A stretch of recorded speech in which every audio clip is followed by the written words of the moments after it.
Sumar a lo que vos estabas mencionando, explicaste perfectamente por qué para los trabajadores de C5N, pero que también puede ser extensivo a otros trabajadores, era tan importante y revestía carácter de interés general. Pero a su vez, estamos hablando de un hecho que colisiona con la libertad de expresión y es por eso que estamos con el diputado Leopoldo Boró, que justamente preside, ¿no?, la Comisión de Libertad de Expresión, para consultarle cuál ha sido la interpretación de este nuevo fallo adverso a los trabajadores. Gracias por recibirnos. No, todo lo contrario. Bueno, desde el punto de vista de la defensa de la libertad de expresión, de la pluralidad de voces y del derecho a la información que tienen los ciudadanos, es evidente que esto es la culminación de un camino que el gobierno ha transitado precisamente para arrinconar a esta empresa periodística y a este canal de noticias. Un camino que empezó casi cuando el gobierno de Macri asumió, encarcelando a los dueños del canal.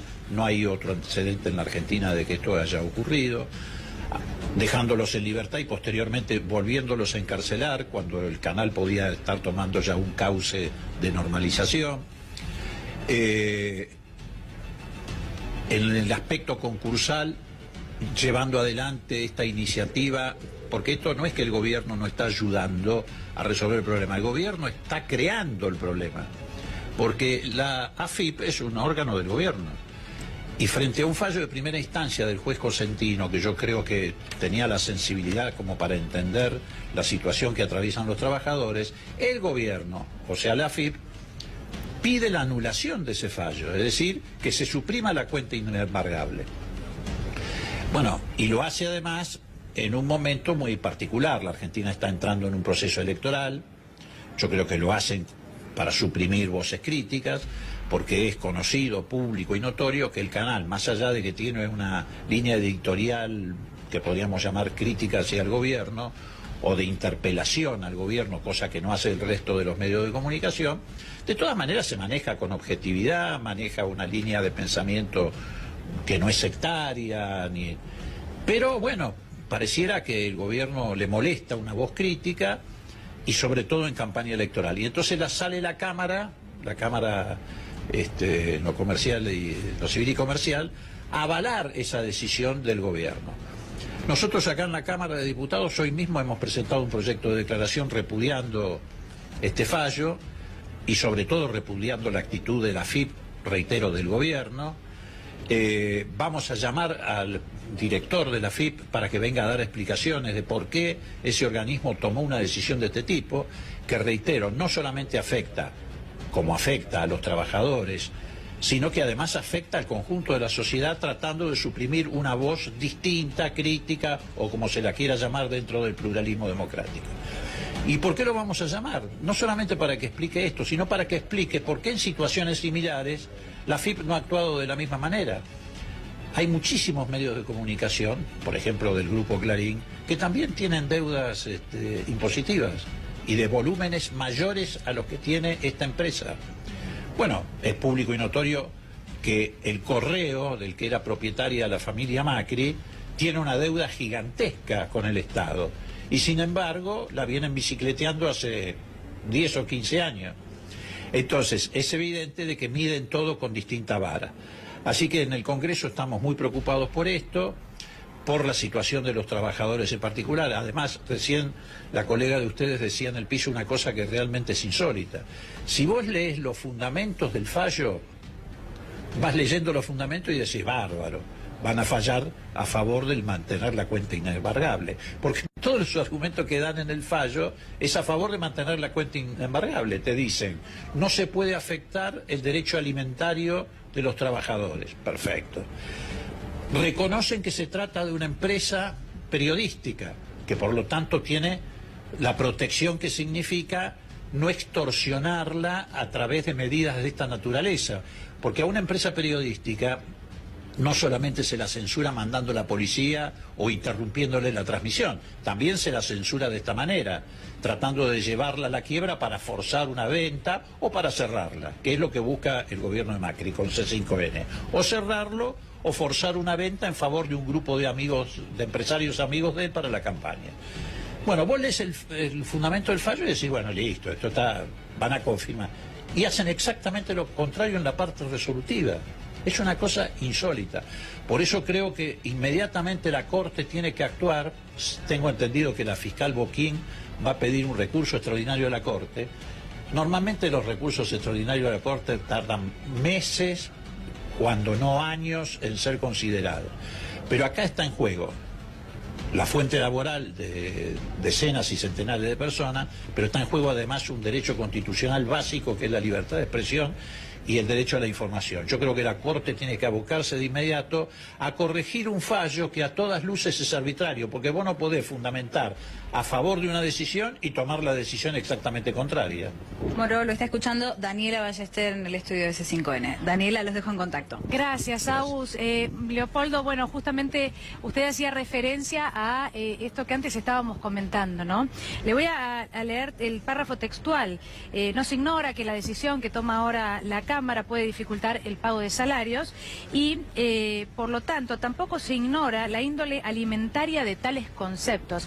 Es decir, estamos hablando del salario de muchos de los trabajadores. Yo no quiero entrar en cifras concretas, ¿no? Pero como muchos trabajadores hoy en la República Argentina, no solo de C5N, sino de cualquier otro medio de comunicación, la realidad es que a veces destinan la mitad de ese salario, y estoy hablando con números concretos, la mitad de ese salario para pagar un alquiler, el alquiler de la vivienda donde vive una familia, ¿no? Con un hijo, 2 hijos, una familia tipo. La verdad que estamos hablando del salario, algo tan básico como eso, alquiler, alimentación, y lo dice el fallo. Por eso entiendo su sorpresa, ¿no? Respecto de la argumentación que parece ir en un sentido y después la decisión que es contraria. Bueno, ¿con qué cree que tiene que ver esto entonces? Porque en todo caso ni siquiera se ha podido argumentar demasiado en el fallo la decisión que tomó el tribunal. Mirá, yo creo que les debe haber dado vergüenza. Entonces hicieron un fundamento para sacarse de encima la culpa de una decisión que claramente no solo va contra los argumentos que la fundamentan, sino que es absolutamente arbitraria. En primer lugar, porque hoy condenar a un trabajador a que se quede sin salario es condenarlo a la muerte, es condenar a la familia a la destrucción. Vos te imaginás si que con salario hoy resulta casi imposible vivir en la Argentina pagando los servicios que hay que pagar, etcétera, etcétera. Imagínate sin salario de la noche a la mañana lo que le ocurre a una familia. Se deshace, sí, explota. Pero además hay otra cosa que también reconocen más adelante en el fallo, que es que no solamente hay un derecho alimentario de los trabajadores, sino que además se trata de un medio de comunicación. Es decir, saben que están afectando la pluralidad de voces y la libertad de expresión. Y a pesar de saber que están afectando eso, porque hay muchos fallos en el pasado, incluso no solamente en el ámbito nacional, sino internacional, que efectivamente hablan de las extorsiones que se realizan a través de herramientas económicas, como es este caso, contra los medios de comunicación, saben que están atentando contra la libertad de expresión. Entonces, me parece que estamos frente a una decisión absolutamente arbitraria e impuesta por alguien, y yo no tengo duda que es el gobierno el que le impuso a la Cámara esta decisión, porque la decisión del juez de primera instancia, de Cosentino, era absolutamente razonable. Ocurre en casi todos los concursos. En los concursos no se afectan los derechos de los trabajadores, al contrario, los trabajadores tienen una prioridad. Lo que pasa es que en este caso el gobierno usa esto, o sea, los pone de rehenes a los trabajadores, porque no solamente no les interesan los trabajadores de C5N, sino que no les interesan los trabajadores de ninguna rama de la actividad productiva de la Argentina, sino que además los quieren usar de rehenes para llevar o al cierre del canal, porque les molesta, les hace cosquillas las críticas que se pueden hacer, o, te reitero, a una venta forzada y anticipada a algún grupo amigo que sea más tolerante con el gobierno. Esto hay que decirlo con todas las letras. Y los trabajadores son las víctimas de esta situación. Moro, ¿qué podría hacer el gobierno, teniendo en cuenta que, bueno, este es un fallo judicial y en algún caso podría ampararse en, bueno, es una decisión de la justicia? A través de la AFIP no presentar este reclamo. Bueno, a ver, el gobierno ya hizo. El gobierno a través de la AFIP pidió que se anulara la decisión del juez de primera instancia que les brindaba a ustedes, a los trabajadores, la protección de la cuenta inembargable. No es que el gobierno no hizo. Esto ocurrió por culpa del gobierno, no por culpa de los 3 jueces que dictaron la sentencia, que tienen la culpa de haber escuchado lo que el gobierno les pedía y seguramente haber recibido las presiones del gobierno para que esto saliera así. Pero el causante de esta situación es el gobierno, porque la AFIP nunca debió haber instado esta acción. Como no lo hace, te reitero, en infinita cantidad de situaciones similares en el ámbito privado. No es el único concurso que se desarrolla en la Argentina. Hay infinidad de empresas en esta situación. Y empresas periodísticas con deudas impositivas, casi todas, por no decirte todas. Entonces me parece que lo que hay es un problema que está vinculado a la decisión del gobierno, reitero, de cerrar esto o de forzar una venta. ¿Qué se puede hacer ahora?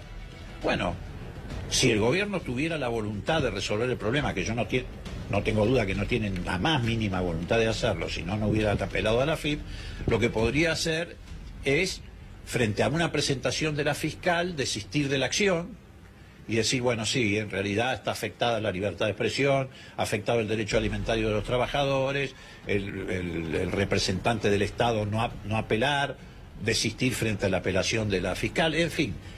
Hay infinita cantidad de caminos que el gobierno podría recorrer para resolver este problema. Ahora, no quiero ser pájaro de mal agüero y mucho menos frente a la situación que viven ustedes, que en estos días supongo que es una situación de angustia aún mayor que la que venían trayendo. Pero yo veo muy difícil que el gobierno tome una decisión de este tipo. Cuando Macri era jefe de gobierno de la ciudad, por el contrario, cuando creyó que el kirchnerismo, digamos, atacaba al Grupo Clarín, sí se apuró a sacar en el ámbito de la ciudad una ley de protección de los medios frente a decisiones de este tipo, de materia económica. Cuando hacían el cuento de que el gobierno quería cerrar TN, bueno, ahora es probable que cierre un canal de noticias, pero no es precisamente TN, que debe estar además refregándose las manos porque en la competencia con este canal pierden casi todas las franjas horarias. Entonces digo, ¿voluntad política? Si hay voluntad política de resolver el problema, se puede resolver el problema en 48 horas. Ahora, el problema es que haya voluntad política de resolver el problema de los trabajadores y además evitar el cierre de un medio que garantiza, te reitero, la pluralidad de voces en Argentina. Moró, la opción de un recurso que llegue a la Corte Suprema, bueno, como suele suceder en muchos casos, en este caso, como no hay condena firme, podría ser, o podría venir una negativa por parte de la Corte Suprema que diga, no, como no hay condena firme en este caso, yo no intervengo, me mantengo al margen, y que tampoco actuara. A ver, hay un recurso que tengo entendido por lo que escuché hoy a la mañana, que la fiscal Boquín ya adelantó que iba a promover, que es un recurso extraordinario frente a la Corte. Sí. Yo creo, en mi opinión, que tratándose de una vulneración de un principio constitucional, que reitero tiene que ver con la libertad de expresión y con el derecho a la información, que son pilares esenciales del régimen democrático. No hay Estado de Derecho en ningún lugar del mundo si no hay libertad de expresión y derecho a la información. Eso es un principio universal aceptado incluso por la Carta de Naciones Unidas. Yo creo que frente a una vulneración de un principio constitucional, la Corte no solamente debe intervenir, sino que tiene la obligación de intervenir. Hasta aquí la Corte durante estos años se ha hecho la distraída en muchas vulneraciones de principios constitucionales, como por ejemplo el de la prisión preventiva que sufren los dueños de este canal. Más allá de las opiniones que podamos tener sobre el manejo que han tenido administrativo, financiero de la empresa, eso es otra discusión. Pero no existe una prisión preventiva aplicada de esta manera a dos personas que además ofrecieron en su momento pagar la deuda a la AFIP. La AFIP está para cobrar las deudas, porque esas deudas que tienen que ver con los ingresos del conjunto de los ciudadanos, la AFIP tiene la obligación de intentar cobrarlas, y si hay un plan de pago, te puede resultar mejor o peor, la AFIP tiene que abocarse a mejorarlo si considera que es insuficiente, pero no a evitar el pago para promover el cierre de la empresa y llevarla a un concurso. Eso demuestra la arbitrariedad. Yo creo que la Corte debe intervenir de inmediato por dos razones. Primero, porque se está vulnerando un principio constitucional básico que es el de la libertad de expresión. Es obvio que se trata de una persecución a un medio de comunicación. Eso incluso nosotros lo vamos a denunciar internacionalmente. Y segundo, tiene que intervenir porque el fallo es claramente arbitrario. Porque te reitero, los fundamentos no tienen nada que ver con la parte resolutiva del fallo, son absolutamente contradictorios. Y no es que los jueces se volvieron locos, sino que en los fundamentos descargaron su culpa y en la parte resolutiva resolvieron avalar lo que el gobierno les estaba pidiendo. Usted mencionaba hace instantes, Moró, al juez Cosentino, ¿no? A partir de su pedido y con una mirada un poco más sensible tal vez que estos jueces y pensando o realizando un pedido que iba en contrasentido y que tenía que ver con esto, con no tocar esta cuenta inembargable para que se pudieran cobrar los salarios. Si es que hubiera la intención de que el canal siga funcionando, no se atacaría y existe esa posibilidad, no se atacaría esa cuenta directamente o no se llevaría adelante el cierre de la cuenta. No sé cuáles fueron los argumentos del juez Cosentino, qué era lo que decía, imagino por qué sentido van, ¿no? Pero ¿por qué usted se refería a una sensibilidad distinta por parte de la mirada de un juez que puede impartir justicia, pero de todos modos puede hacerlo pensando en los trabajadores? Mirá, yo debo serte franco, nosotros, desde la Comisión de Libertad de Expresión el año pasado, le pedimos en 2 oportunidades entrevistas al juez Cosentino, que tuvo la amabilidad de recibirnos. Obviamente no fuimos a presionar en favor de ninguna decisión, pero sí a argumentar, alegar en favor de los trabajadores y la necesidad de que esta cuenta inembargable se sostuviera, porque además en otros casos, también de conflictos en el ámbito de medios periodísticos, como fue el conflicto de Ideas del Sur, sí, se habilitó esa cuenta inembargable. Seguramente porque a Clarín le habilitan todo lo que necesita. Entonces, frente a ese antecedente fuimos a hablar con el juez, que nos atendió muy amablemente y nos explicó por qué tomaba una decisión de esa naturaleza, que la toma cualquier juez de un concurso. Ningún juez en un concurso pone la lupa para perjudicar a los trabajadores. Al contrario, lo primero que los jueces en un concurso tienen la obligación de custodiar es a los trabajadores, a los ingresos de los trabajadores. Bueno, acá se ha violentado ese principio general de los concursos. Acá se ha decidido jorobar, por decirlo en un término muy liviano, a los trabajadores. ¿Pero por qué? Reitero, no solo por la insensibilidad del gobierno respecto a los trabajadores de todos los rubros, sino porque en este caso en particular saben que haciendo esto llevan al canal o al cierre o a una venta forzada que caiga en manos de los amigos del gobierno. Entonces, violentan este principio. Ningún concurso, no solamente el juez Cosentino, cualquier juez, en ningún concurso decide impedir que los trabajadores, hasta donde se pueda, cobren sus salarios. Es todo lo contrario, están para proteger ese...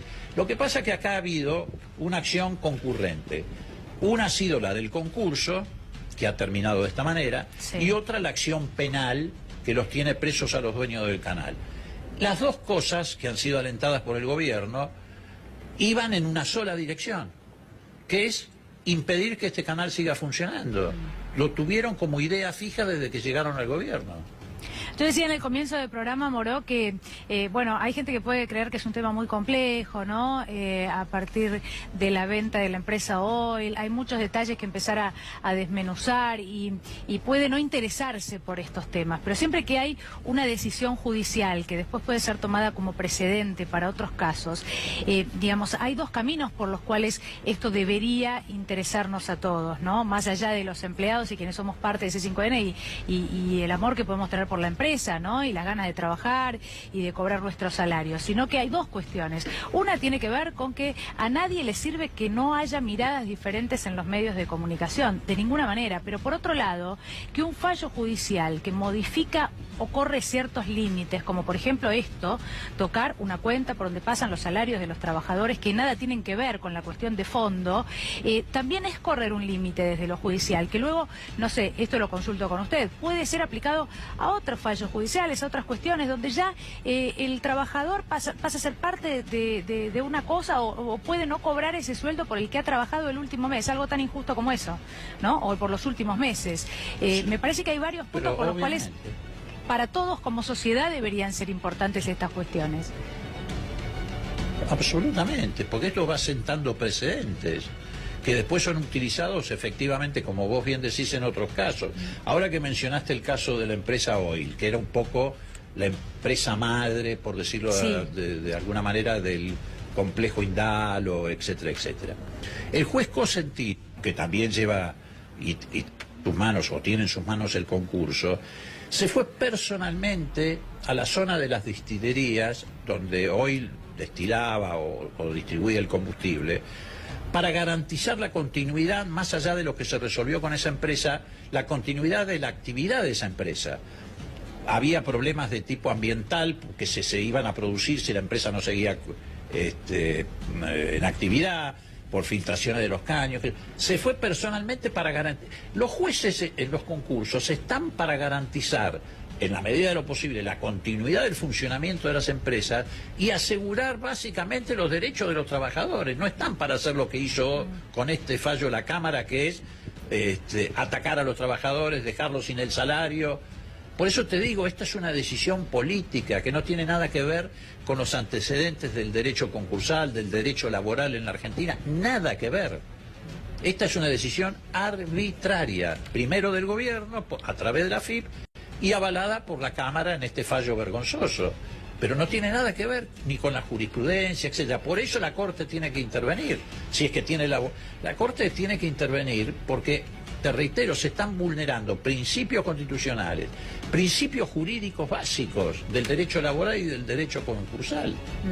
No quiero dejar de mencionar, Moró, también a las radios, ¿no?, que son parte de este grupo, que son parte de una misma empresa y que también están pasando una situación dificilísima hace muchísimo tiempo, ¿no? Al igual que todos quienes somos parte hace más, hace menos años. Hay gente que trabaja hace 10 años en esta empresa, ¿no? Y que ha trabajado, bueno, como es en los medios de comunicación, no hace falta decirlo, en horarios de madrugada, los feriados, los 7 días de la semana, con un compromiso absoluto y que ahora no sabe en qué situación está. Pero hoy escuchaba a Jorge Alperín, que recordaba cómo fue su salida también de Radio Nacional, ¿no? Hacía una referencia a eso, donde se hablaba de los mails que habían sido revisados de los trabajadores en ese caso. Bueno, es otro tema, pero me lleva a realizarle la pregunta de si cree además, como muchos creemos, que en realidad esto no se trata solo de C5N, y si hoy es C5N, mañana puede ser otro medio, ¿no? Sino que es una cuestión o algo que está pasando en los medios de comunicación en general, y en un año electoral en realidad siempre es importante que haya diferentes miradas, pero ahora más que nunca es importantísimo, y no solo está pasando en esta empresa, sino que hubo muchísimos medios de comunicación que han cerrado o donde se han despedido trabajadores, de hecho ahora en pleno mes de enero, en las vacaciones, ¿no? Mira, a ver, han masacrado lo que es la diversidad de voces, tanto en el ámbito de los medios públicos como en el ámbito de medios privados. En los medios públicos todos sabemos lo que pasó, el intento de dejar 300 trabajadores en la calle en Telam, en la agencia de noticias, sí, los despidos en la televisión pública, los despidos en Radio Nacional, además decisiones que pulverizaron esos medios públicos. Hoy Radio Nacional debe tener 0 de rating, hicieron un desastre con todo eso. Y además también en el caso de los medios privados, acogotándolo con las pautas, llevándolos a situaciones de crisis, bueno, en este caso en este grupo, también en Radio del Plata, Radio Rivadavia, situaciones... Incluso los canales de aire, no quiero dejar de mencionarlo, porque también canales de aire, canales que hace años que digamos, no estamos hablando de medios nuevos, de medios chiquitos, ¿no?, sino con una gran cantidad de trabajadores, a donde también llegó esta situación. Canal 11, por ejemplo, en claro. Telefe hubo despidos, y bueno, ni hablar si agregamos medios gráficos en estas últimas horas en Editorial Atlántida, etc. Entonces, hay una decisión que tiene que ver con efectivamente achicar la discusión en la Argentina. El gobierno está en un callejón sin salida, está desesperado porque sabe que hay una sociedad que se le cae la venda de los ojos, porque mucha gente votó de buena fe a Cambiemos, y hoy, bueno, hay que reconocerlo, hay que abrazarlos, hay que recibirlos con afecto, a quienes han, digamos, advertido que los han engañado. Pero ¿qué pasa? Esa protesta social no quieren que se refleje en los medios. Entonces, si ustedes pasan los cacerolazos o los ruidazos de los días viernes, se vuelven locos. Si hay opiniones como la de Víctor Hugo Morales, ni hablar. Si hay programas que llevan voces de la oposición, también. Entonces, acá hay una decisión que es acallar las voces de los argentinos en pleno ajuste. Ellos saben que si hay una elección donde la gente va con su cabeza puesta en la agenda económica, corren riesgo de perderla. Entonces no quieren que la gente vea, escuche, en una actitud infantil, porque todo eso finalmente la gente, aunque se apaguen las pantallas de televisión, cuando abra la heladera y se prenda la luz de la heladera y la vea vacía, va a tener el mismo efecto. Pero bueno, los dictadores piensan de esa manera. Vos fijate, en estos días el gobierno se llena la boca hablando de la situación de Venezuela, que no hay libertad de prensa en Venezuela, que Maduro, etcétera. Y efectivamente, en Venezuela hay restricciones a la libertad de prensa. Ahora, yo lo he visto a Maduro dar en estos días entrevistas a la CNN, a todos los canales que son opositores a su régimen, etcétera. Y mientras tanto, acá en la Argentina, el gobierno de Macri decide lanzar una ofensiva contra esta señal de noticias para cerrarla. Y después me quiere hacer el cuento de que está indignado porque Maduro es un dictador. Bueno, pongamos las cosas en blanco y negro. Eso es una hipocresía. Estamos frente a un gobierno que actúa, más allá de su origen democrático, a través de actitudes que se parecen a las dictaduras. Bueno, en las últimas horas, de hecho, es impactante a veces cuando uno va cambiando canales, escuchando diferentes medios, ¿no? Porque en las últimas horas se ha hablado de diferentes casos. Bueno, el caso de la provincia de Chubut, respecto de una decisión concreta con los extranjeros, que tiene que ver con una decisión del gobernador, ¿no? Pero los extranjeros ocupando mucho espacio en los programas de televisión, bueno, objetando si son muchos o son pocos quienes cometen delitos en la República Argentina, que siempre es un debate muy interesante, pero que debe darse, Moro, entiendo, en paralelo a contarle a la gente que está volviendo de sus vacaciones que la nafta ha aumentado en los últimos días consecutivamente en las diferentes empresas, ¿no? Que la luz va a seguir aumentando, que el gas va a seguir aumentando, que se viene la audiencia pública respecto de los aumentos de gas y que en paralelo la gente no tiene el servicio funcionando como corresponde. Bueno, volvemos a lo mismo, ¿no? Se trata de pluralidad de voces, se trata de eso y se trata del derecho del trabajador de cobrar su salario. Nada tan simple ni tan complicado como eso, ¿no? Debería ser muy fácil. De todos modos, bueno, ahora quedamos todos sorprendidos. Queremos agradecerle por hablar con nosotros, por este contacto. No sé si quiere alguna reflexión final antes de despedirlo, pero agradecerle muchísimo porque han sido muchas voces las que en las últimas horas desde el arco político que se han solidarizado con nosotros. Sí, espero además que se sigan engrosando esas voces. Yo estoy esperando un pronunciamiento de la CIP, de la Sociedad Interamericana de Prensa, estoy esperando un pronunciamiento de ADEPA, estoy esperando un pronunciamiento de FOPEA, estoy esperando un pronunciamiento de los compañeros de ustedes de distintos medios de comunicación, todos los compañeros del Grupo Clarín, todos los compañeros de Telefe, del Grupo América, etcétera. Pero más allá de que estoy seguro de que hay que sumar muchas más voces, simplemente quiero cerrar con una reflexión que puede parecer como muy simple, pero me parece que tiene que ver con el fondo de esta cuestión. Se viene marzo y abril, 2 meses muy difíciles para los argentinos, mucho más difíciles de lo que atravesaron. ¿Por qué? Por una cuestión práctica. Porque los anuncios de aumento de tarifas por ahora son anuncios, pero en marzo te va a llegar la factura y vas a tener que pagarla. Ya no va a ser un anuncio. Va a ser un hecho concreto que te va a reducir mucho más el bolsillo, que ya está casi cerrado y lo tenés cosido porque no tenés nada más para poner. Se va a juntar con los gastos del inicio del ciclo escolar, que van a ser enormemente impactantes. No va a haber paritarias cerradas hasta el mes de junio, quiere decir, salvo algunos gremios que lo cierran antes, que son muy pocos, que nadie va a cobrar aumentos hasta junio. Con un proceso inflacionario que ya el propio gobierno admite que va a seguir en alza. 3% enero, más o menos, 3% febrero. En los 2 primeros meses ya vas a tener 6% de aumento de la inflación. Entonces necesitan que nadie hable. Que en marzo y abril no haya voces críticas, porque van a ser meses terribles. Va a seguir avanzando el industricidio en la Argentina. Van a seguir cerrando empresas como ha cerrado ahora las empresas que fabricaban los jeans Wrangler y los Lee. Bueno, todos los días. Entonces necesitan que eso nadie lo cuente. Como tienen el compromiso de algunos medios de comunicación ultraoficialistas de no contar todo eso, no mostrar todo eso, dicen, bueno, Cerremos el que lo hace, cerremos al que lo muestra, cerremos al que lo cuente. Eso es parte de una impunidad que se va a acabar en la Argentina. Mucha gente se creyó impune en la Argentina. Dictadores militares se creyeron impunes en Argentina. La impunidad hay un punto donde se termina. Moro, muchísimas gracias por hablar con nosotros, ha sido muy amable. Gracias. Gracias y gracias también a Agustina Rivas.